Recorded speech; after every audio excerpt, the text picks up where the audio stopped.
दोस्तों सबसे ज़्यादा अगर बेटियों की बात करें, अगर वो माना जाए कि कहाँ पे वो सबसे ज़्यादा सुरक्षित हैं, सबसे ज़्यादा महफूज है, तो उनका घर है। वो वहाँ से ज़्यादा, उस जगह से ज़्यादा वो कहीं पे सुरक्षित नहीं।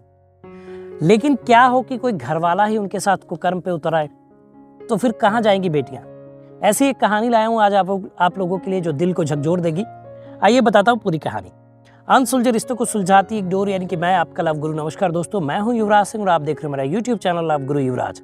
दोस्तों आशा करता हूं आप लोग स्वस्थ होंगे, मस्त होंगे और अपनी लाइफ को एंजॉय कर रहे होंगे। दोस्तों कहानी है राजस्थान के नागौर जिले के नज़दीक डिडवाना कस्बे की। डिडवाना कस्बे की कहानी है। होता कुछ यूं है दोस्तों, एक परिवार है जहाँ पे एक बच्ची है जो 10th क्लास में पढ़ती है और 14 साल की है।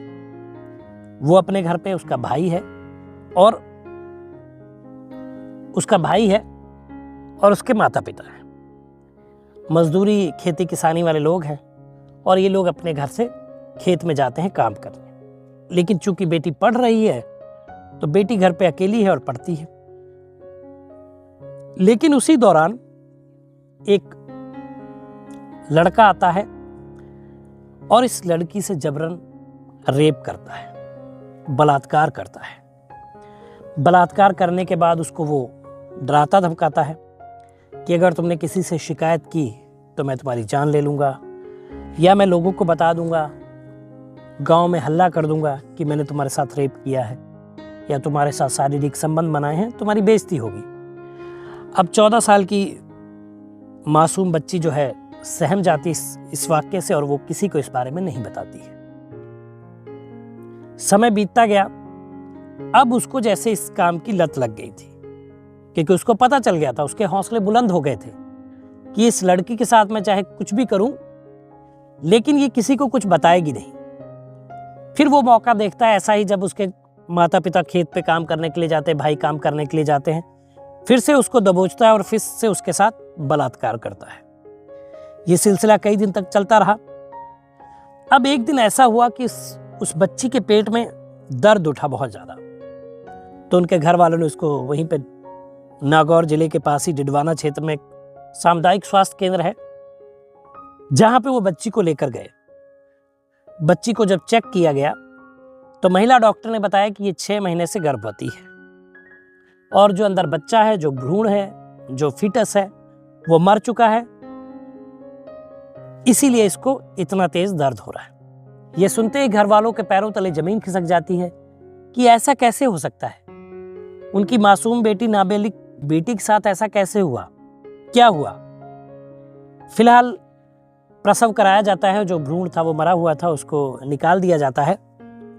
फिर वो बेटी उनकी बताती है कि अंकित, जो उसका चचेरा भाई है, उसने ही 6 महीने तक उसके साथ ऐसा दुष्कर्म किया जिसकी वजह से वो गर्भवती हुई। उसने बताया कि उसने हमको हिदायत दी थी कि तुम किसी को ये बात नहीं बताओगी, अगर बताओगी तो मैं तुम्हारी जान ले लूंगा, और इस डर से मैंने ये बात किसी को नहीं बताई और मुझे ये भी नहीं पता था कि मैं गर्भवती हूँ। इस बात से घर वाले बहुत परेशान हुए, बहुत दुखी हुए कि उनका ही, उस लड़की का ही चचेरा भाई, यानी कि उसके चाचा का लड़का इसके साथ शारीरिक संबंध बनाता था और वो भी जबरदस्ती, यानी कि रेप करता था। पुलिस को कंप्लेंट की गई, पुलिस इसको ढूंढने में लगी है और ये घर से भाग गया जब इसको पता चला कि ऐसा ऐसा वाकया हो गया है। अब पुलिस इसको गिरफ्तार करेगी और रेप के चार्जेस में इसको जेल भेजेगी। तो ये दोस्तों कहानी से दिल को छू लेने वाली राजस्थान के नागौर जिले के नज़दीक डिडवाना कस्बे से जो मैंने आपको बताई।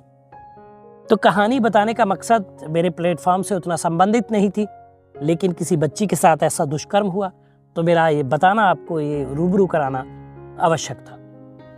बताने का मकसद कि देखिए, जब आपकी बेटियां थोड़ी बड़ी हो रही हों तो उनका ध्यान रखें, उनको घर पे अकेले कभी ना छोड़ें, क्योंकि ये दैत्य, ये दानव जो जीवन में घूमते हैं इधर उधर, वो कभी रिश्तों को तार तार कर सकते हैं। तो इसलिए भरोसा करने लायक ये समाज अब रहा नहीं है। तो बताने का मकसद यही कि बच्चियों का ख्याल रखें, उनको अकेला ना छोड़ें और उन पे ध्यान रखें कि कोई दरिंदा उन पे पैनी नज़र ना बना कर बैठा हो। तो ये कहानी थी दोस्तों। आप लोग बताइएगा आपको वीडियो कैसा लगा और आप प्यार की किसी समस्या में हैं, हाँ, और कोई छोटी उम्र की लड़की अगर उसको लग रहा है कि उसके साथ कुछ ऐसा हो रहा है और घर पे नहीं बता सकती है, तो मुझसे ये बातें शेयर कर सकती है। मैं वीडियो के माध्यम से उसको रास्ता बताऊंगा कि उसको क्या करना चाहिए। वैसे हालांकि ऐसे मामले में ज़्यादातर तो पुलिस को ही फ़ोन करना होता है।